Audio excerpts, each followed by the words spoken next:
Hi friends, मैं फिर से आपके सामने मैकेनिक्स चैलेंज सीरीज लेके एंड आज का चैलेंज है मैकेनिक्स चैलेंज 7 जिसमें आप लोगों को दिया गया है ऐसा कुछ प्रॉब्लम्स मतलब वेज कंस्ट्रेंट प्रॉब्लम। तो यहाँ पे बेसिकली क्या है, दो करके वेज दिया हुआ है एंड ये वेज एक कंस्ट्रेंट मोशन एग्जीक्यूट कर सकता है। जैसे कि यहाँ पे ये सिर्फ फॉरवर्ड डायरेक्शन में जा सकता है हॉरिजॉन्टल प्लेन के ऊपर एंड इसके लिए जाने का जगह सिर्फ वर्टिकल। यहाँ पे ये फॉरवर्ड लाइन में जा सकता है एंड इसके लिए जगह इसके साथ परपेंडिकुलर, या यहाँ पे ये वर्टिकली नीचे आ सकता है पर इसके लिए जाने का जगह है ये जो इंक्लाइन प्लेन है इसके साथ अलाइन होके। तो यहाँ पे ये दोनों के बीच ए एंड बी के बीच जो एक्सीलरेशन के बीच मुझे रिलेशन निकालना है एंड वो भी निकालना है विद 30 सेकंड्स। तो आज का प्रॉब्लम है 30 सेकंड्स प्रॉब्लम। तो सबसे पहले तो मैं हर दिन की तरह इसे समझाने का कोशिश करूंगा। समझाने का मतलब इसका फ्लो चार्ट बनाऊंगा, इसे जल्दी करने का फ्लो चार्ट बनाऊंगा कुछ एग्जांपल्स देके, उसके बाद मिलके एक साथ सॉल्व करेंगे, इसे उड़ाएंगे विद इन 30 सेकंड्स। सबसे पहले ऐसा ही एक प्रॉब्लम ले लो, इसका उल्टा पकड़ लो। ये एक वेज है जो थीटा एंगल कर रहा है एंड इसके ऊपर और एक वेज है जिसे अल्टीमेटली कंपेयर किया जा रहा है सिर्फ नीचे आने के लिए विद सम एक्सेलरेशन ए। तो ये हॉरिजॉन्टल प्लेन के ऊपर है तो इसके लिए देखो ये जब नीचे आएगा इसके लिए कोई चारा नहीं है, इस तरफ जाना ही पड़ेगा। तो ये अगर बी है, ये है, मैं इसका एक्सेलरेशन दे रहा हूं ए बी, मुझे ये दोनों के बीच रिलेशन निकालना पड़ेगा। तो कैसे निकालूंगा?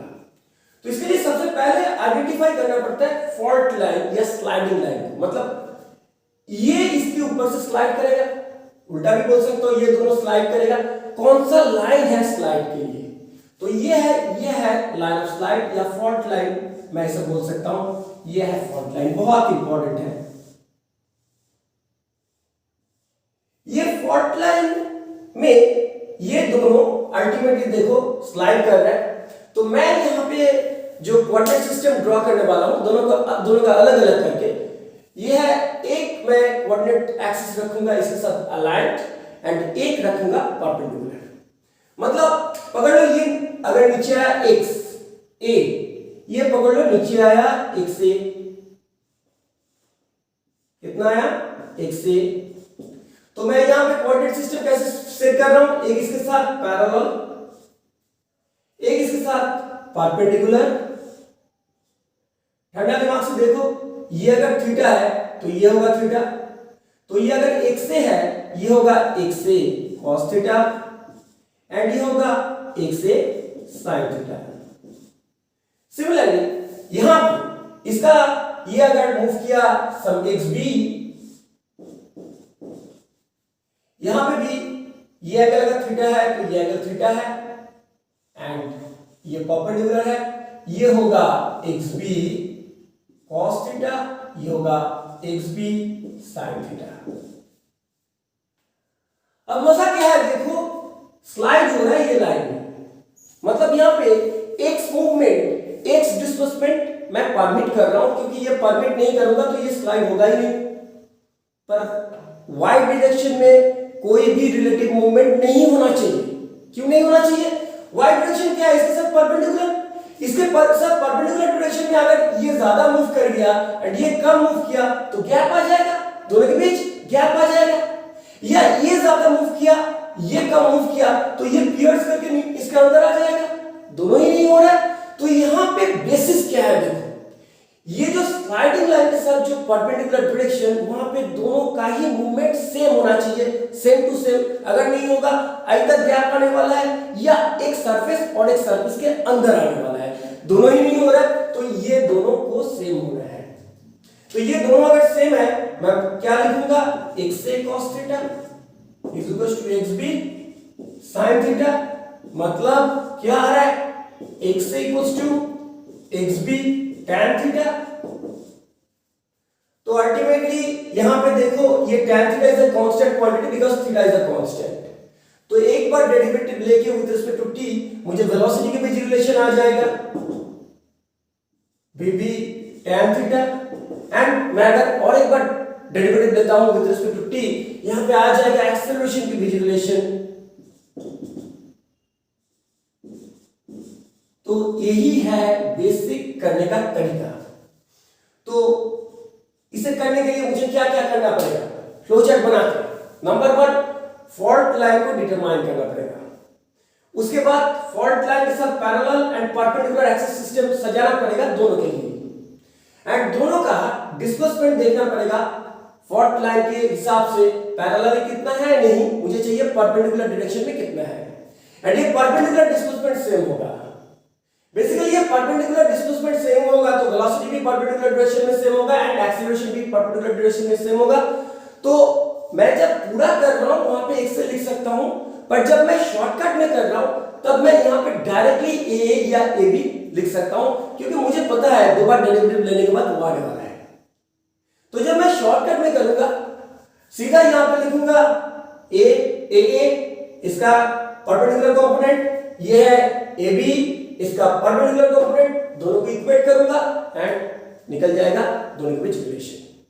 तो इसे दिखाने के लिए मैं पहले और एक एग्जांपल देता हूं, क्योंकि ये थोड़ा टफ कांसेप्ट है, अगर और एक एग्जांपल नहीं होगा तो शायद ये तुम्हारा सर के ऊपर से जा सकता है। तो पकड़ लो और एक सिस्टम, यहां पे पकड़ लो ऐसा एक ब्लॉक है एंड इसके ऊपर और एक ब्लॉक है ऐसा, ये ए है ये बी है, एंड ये जो एंगल है ये एंगल है थीटा। तो ये ऊपर से नीचे आ रहा है सम ए लेके, तो इसे जाना पड़ेगा सम ए बी लेके। तो यहां पे दोनों के बीच रिलेशन क्या होगा, देखो सबसे पहले मैं क्या करूंगा, सबसे पहले मैं फॉल्ट लाइन, जो फॉल्ट लाइन उसे चूज करूंगा, ये है मेरा फॉल्ट लाइन। यहां पे इसका एक्सीलरेशन ए है, तो इस डायरेक्शन मुझे नहीं चाहिए, ये थीटा है तो ये थीटा है, तो मुझे चाहिए ये डायरेक्शन ए sin थीटा। यहां पे ये है मेरा ए बी ये सॉरी ये भी है, ये मेरा ए है।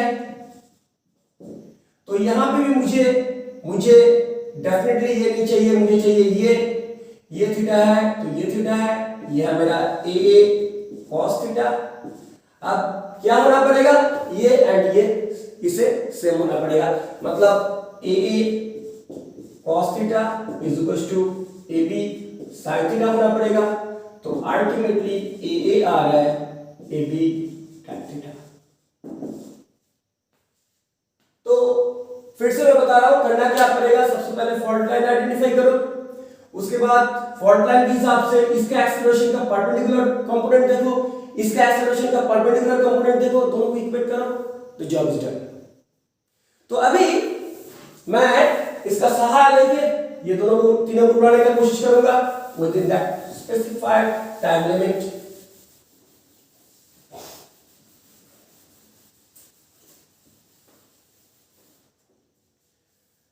सबसे पहले इसका बारी, यहाँ पे फॉल्ट लाइन ये है, सबसे पहले ये, इसके लिए ये थीटा है तो ये थीटा है, तो ये है A B cos theta sin theta, and ये थीटा है तो ये थीटा है, तो इसके लिए है ए cos थीटा।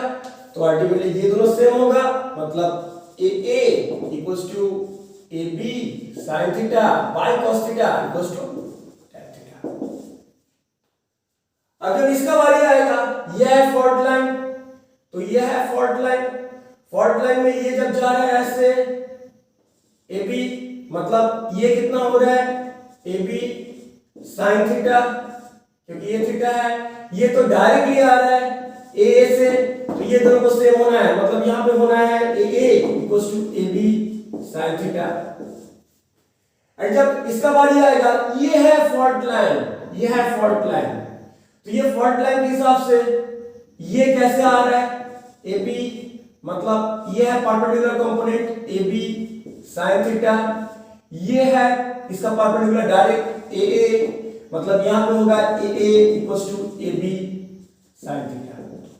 तो मैं फिर से थोड़ा स्लो मोशन में इसे दिखाने का कोशिश करूंगा, थोड़ा सा स्लो मोशन में इसे दिखाने की कोशिश करूंगा। सबसे पहले देखो यहां पे ये है फॉल्ट लाइन एंड ये आगे जा रहा है with some acceleration A B. ये अगर थीटा है तो ये होगा थीटा एंड ये अगर थीटा है ये होगा perpendicular component A B sine theta. इधर ये बेटा तो ऐसे जा रहा है तो इसका अगर मैं परपेंडिकुलर ड्रॉ करूंगा ये थीटा है तो ये थीटा तो ये ए है तो ये है ए cos थीटा। अब ये दोनों को सेम होना है मतलब ए cos थीटा को होना है A B sin theta. So it comes to A equals to A B tan theta. मतलब यहां पे a equals to A B tan theta. अब इसका बाद यहां पे फॉल्ट लाइन क्या है देखो ये यहां पे फॉल्ट लाइन अगर ये है सबसे पहले देखो ये फॉल्ट लाइन के साथ इसका एक्सेलरेशन पूरा का पूरा परपेंडिकुलर है मतलब यहां पे परपेंडिकुलर कंपोनेंट इसका निकालना ही नहीं है क्योंकि ये तो परपेंडिकुलर ही आ रहा है। तो ये क्या होगा ए डन। किसका निकालना पड़ेगा इसका इसका तो इसका तो ये ए बी तो ये तो थीटा है तो परपेंडिकुलर कंपोनेंट क्या है ए बी sin थीटा। तो ये दोनों को सेम होना है तो यहां पे क्या होगा answer A equals to A B sin theta. And last वाला दिस वन इसे भी स्लो मोशन में थोड़ा समझाते तो इसके लिए इसे उड़ाना पड़ेगा इसे थोड़ा उड़ाना पड़ेगा।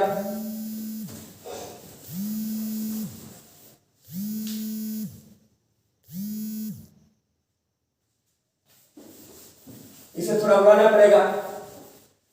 यहां पे देखो फॉल्ट लाइन है दिस वन। फॉल्ट लाइन का मतलब क्या है मतलब ये दो जो ब्लॉक्स है वो कौन सा लाइन के ऊपर स्लाइड कर रहा है। तो यहां पे फॉल्ट लाइन है दिस वन एंड इसके ऊपर ये डायरेक्टली परपेंडिकुलर कंपोनेंट निकालने के लिए मुझे कुछ नहीं करना पड़ेगा ये तो डायरेक्टली परपेंडिकुलर है। पर ये तो ऐसा आ रहा है ये ऐसे आ रहा है एंड ये अगर थीटा है यहां पे ये थीटा है तो ये अगर ए बी है तो बेसिकली ये थीटा होने से ये क्या हुआ ए बी sin थीटा। तो क्या होना है ये परपेंडिकुलर कंपोनेंट को सेम होना है मतलब A equals to A B sin theta.